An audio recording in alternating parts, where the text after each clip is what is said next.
Ce soir-là, 1 milliard de téléspectateurs observeront la scène olympique. Une cérémonie d'ouverture annoncée comme historique.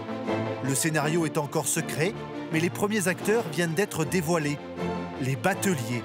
116 bateaux, d'habitude réservés au transport des touristes, emmèneront les sportifs du pont d'Austerlitz au Trocadéro.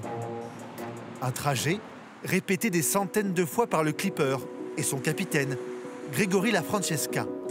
Le 26 juillet 2024, il transportera des athlètes avec déjà une petite idée en tête. Forcément, l'équipe de France, ça serait bien, mais le bateau risque d'être un peu petit pour ça. En attendant, c'est pour Tony Estanguet, président du comité d'organisation des Jeux, qu'il commente le trajet. Là, on est à quelle vitesse, par exemple? Là, on est à 15 km. 15 km/h. Okay. Nous, on ne veut pas que ça aille trop vite. Nous non plus, on ne veut pas que ça aille trop vite. Mais après, plus il y a de courant, et plus on est obligé d'aller vite pour justement que le bateau ait une assise. Ouais. Tous les pilotes sélectionnés vont être formés à la navigation en convoi. Distance, vitesse, tout doit être millimétré. C'est vrai que c'est un défi parce qu'il y a une densité, il y a une attention très forte. Et puis, il y aura, je pense, aussi une ambiance qu'on espère grandiose autour. J'ai été athlète, j'ai participé à des cérémonies d'ouverture. C'est toujours des moments très forts, atypiques.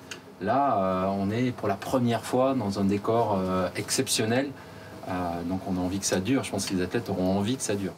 Ne pas aller trop vite pour profiter du spectacle, sur et en dehors de l'eau. Musiciens, danseurs, la scène olympique, c'est 6 km de festivités. Notre-Dame de Paris, le Louvre, les Invalides et face au Trocadéro, la Tour Eiffel, en guise d'arrivée. C'est ici qu'aura lieu le grand final de la cérémonie.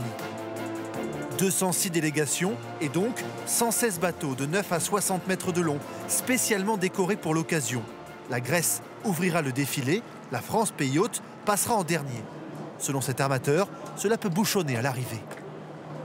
On ne peut pas déposer tous les athlètes au même endroit. Donc les bateaux vont stationner sur tout un linéaire de quai qui fera peut-être 1 km ou 2 km et les bateaux se mettront à quai pour débarquer chacun leur délégation. Tout au long du parcours, du public. Sur la partie supérieure des quais, ici en vert, des places gratuites. Sur le bas des quais, en rouge, des places payantes. 100 000 billets payants, de 90 à 2 700 €. 600 000 spectateurs au total ont longtemps été envisagés, mais ce chiffre devrait être revu à la baisse. Question de sécurité. D'ailleurs, des plongeurs démineurs vérifieront les embarcations. Une vingtaine de bateaux encadreront le défilé. Seul inconnu, la météo.